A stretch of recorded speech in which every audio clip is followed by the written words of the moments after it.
अस्सलामु अलैकुम वरहमतुल्लाहि वबरकातुहू। मुअज़्ज़ज़ सामिईन व नाज़रीन, वक्फ़ तरमीमी बिल जिसके मुतालिक आप जानते हैं कि वो लोकसभा और राज्यसभा में पास हो चुका है और जिसके ख़िलाफ़ पूरे भारत के अंदर मुसलमानों ने नाराज़गी का इजहार किया है। अभी हाल ही में मुफ्ती सलमान अज़हरी साहब के बड़े भाई मुफ्ती ज़ुबैर मिसबाही साहब और रज़ा एकेडमी की तरफ से मौलाना सईद नूरी साहब, इन दोनों की तरफ से एक बड़ा ऐलान किया गया है इस बिल के मुतालिक। आइए सबसे पहले हम उस ऐलान को समाअत करते हैं और फिर अपनी अपनी राय ज़रूर पेश करें कमेंट में कि इस बिल के मुतालिक आपकी क्या राय है। आइए पहले इस वीडियो को देखते हैं। अभी जो पार्लियामेंट में वक्फ अमेंडमेंट जो बिल पास हुआ, सारे मुसलमान उसका विरोध करते हैं, उसको रिजेक्ट करने की बात करते हैं। अगरचे पास हुआ है लेकिन हम सुप्रीम कोर्ट में उसके ख़िलाफ़ मुकदमा दायर करेंगे और उसके ख़िलाफ़ हम कार्रवाई की मांग करेंगे। बिल को हमने अच्छी तरह से पढ़ा है कि अब मांग नहीं कर सकते, तो क्या ये हमारे हक़ में बेहतर है?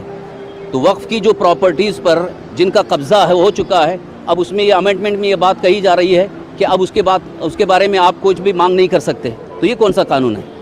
ये हमारे हक़ में कहाँ बेहतर है? आप बोल रहे हैं अच्छा है। बहुत से मुस्लिम संगठन ऐसे कि जो इस बिल के फेवर में है। वो उससे हमें कोई मतलब नहीं, वो उनका इस्लाम से मुसलमानों से कोई ताल्लुक़ नहीं। इस तरह के दलाल हर धर्म में रहते हैं। ऐसे दलालों से हमेशा पूरी कौम को, मिल्लत को नुकसान पहुंचा है। उनकी बात को आप उठा रहे हैं लेकिन 90%, 99% जो इसमें दुख का इजहार कर रहे हैं उसके बारे में कोई बात नहीं कही जाती है। लेकिन सरकार का कहना है कि इसके बोर्ड के जरिए जो अवैध तरीके से ज़मीन कब्जे किए गए हैं उनको भी खाली कराने की जिम्मेदारी सरकार लेगी और जो ज़रूरतमंद है, पसमानदा हों, गरीब हों, जो बेवाएँ औरतें हैं जिनको ये अमेंडमेंट में ये बात नहीं है। अमेंडमेंट आपने पढ़ा है? कहाँ पढ़ा है बताइए। सरकार का तो यही कहना है लेकिन अमेंडमेंट में क्या है? गृह मंत्री कह रहे जो 10 अमेंडमेंट हुए हैं, वो जो बदलाव हुआ वो आप बताओ ना, उसमें कहाँ है? लेकिन इससे ये बताइए कि आप बोले सुप्रीम कोर्ट में आप चैलेंज करोगे, जब ये दोनों संसद सभा में जब पास हो जाएगा तो आपको लंबी लड़ाई लड़नी पड़ेगी। आपको नहीं लगता उससे लंबी लड़ाई? भाई आदमी अपनी प्रॉपर्टी के लिए 10-10 साल लड़ता है और यहाँ हमारे मजहब का मामला है, हम जिंदगी के आखिरी सांस तक लड़ते रहेंगे।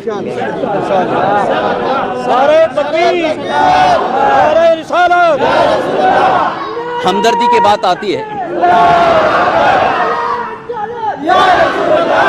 देखिए हमदर्दी अगर है हुकूमत को, गवर्नमेंट को, तो फिर मुसलमानों को भी दूसरे जो कम्युनिटी के उसमें ट्रस्ट बनाना चाहिए, ट्रस्ट में शामिल करना चाहिए। क्यों नहीं करते? हमने कभी आपसे कहा है कि मंदिर में हमको ट्रस्टी बनाओ, चर्च में हमको ट्रस्टी बनाओ? कभी हमने नहीं कहा, लेकिन हमारे इसमें क्यों इंटरफेयर हो रहा है? सर मैं क्या बोल रहा हूँ सर, ये दोनों सदनों में वो मेजॉरिटी का हमसे कोई मतलब नहीं है। हमारे इस्लाम में इसकी इजाज़त नहीं है। सर दोनों सदनों में जब बिल पास होता है तो रात में पास होता है। अरे भाई बिल पास किया गया, जबरदस्ती पास किया गया, उससे क्या मतलब?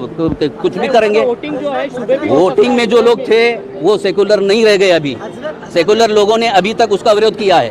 नीतीश कुमार तो चंद्रबाबू नायडू ने तो समर्थन किया है, जिनको आप सेकुलर नेता कहते थे। लेकिन कहते थे, पहले कहते थे, अभी नहीं है।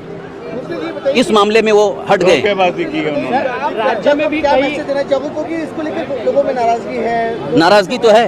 क्या मैसेज देना चाहोगे कि लॉ एंड ऑर्डर डिस्टर्ब ना हो? लॉ एंड ऑर्डर के लिए तो हम ये कहते हैं कि तोड़ फोड़ या ऐसा कोई आंदोलन हम नहीं चाहते कि जिसकी वजह से प्रॉपर्टी को नुकसान हो, किसी कम्युनिटी को नुकसान हो, हम ये कभी नहीं कहते। लेकिन हमारे हक की लड़ाई हम कानून के दायरे में रह करके लड़ेंगे। बिल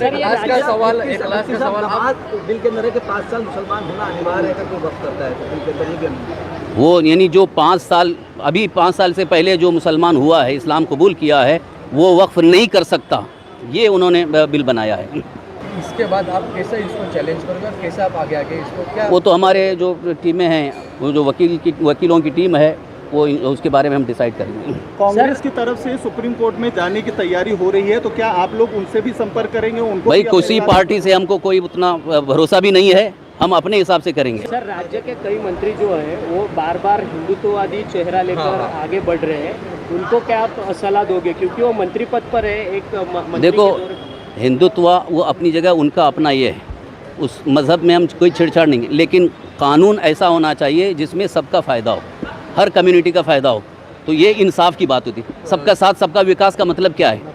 कि सबका साथ सबका विकास है, तो तो फिर खालिस हिंदुत्व को हमारे ऊपर आप लादने की कोशिश करेंगे तो ये हमें कबूल नहीं है। एक साइड पे नरेंद्र मोदी सौगात मोदी करे और एक बार ये बिल पास कर रहे, फिर आप कैसे देखते हो इसको? ये तो सरासर नाइंसाफ़ी है। ये अमेंडमेंट बिल को लेकर जो है रजा कैबिनेट का जो स्टेटमेंट जारी हुआ था उसमें कहा गया था कि अगर नीतीश कुमार और चंद्रबाबू नायडू इस बिल के खिलाफ नहीं करेंगे तो सबक सिखाया जाएगा। सबक सिखाने का मतलब क्या हुआ? रजा अकेडमी के सरबराह मौजूद हैं, आप सबक जो है उसका यही मतलब है कि इलेक्शन जब होगा तो फिर मुसलमान बताए किस तरीके से बेवफाई किया है और किस तरीके से पीठ में छोरा भूका है। ये जमहूरियत यहाँ पर इसी किस्म का इंतकाम लिया जा सकता है। किस टाइप का एक्शन आप किस तरफ इशारा करें कि आप बोले कि सबक सिखाया जाएगा? मतलब यही कि इलेक्शन जब आएगा तो लोग उनको वोट नहीं देंगे और उसको बेदखल करेंगे। जो कुछ भी होगा उसमें यही होगा। वहाँ के मुसलमान जो है, जो लोग इस मसले में हमारे साथ हैं हम उनका साथ देंगे, जो इस मसले में हमारे साथ नहीं हम उसका साथ नहीं देंगे। आप लोग कोई फतवा जारी करेंगे कि बिहार में मुसलमान वोट? देखिए ये मसाइल जो है उलमा दानिश्वर ये सब बैठकर तय करते हैं।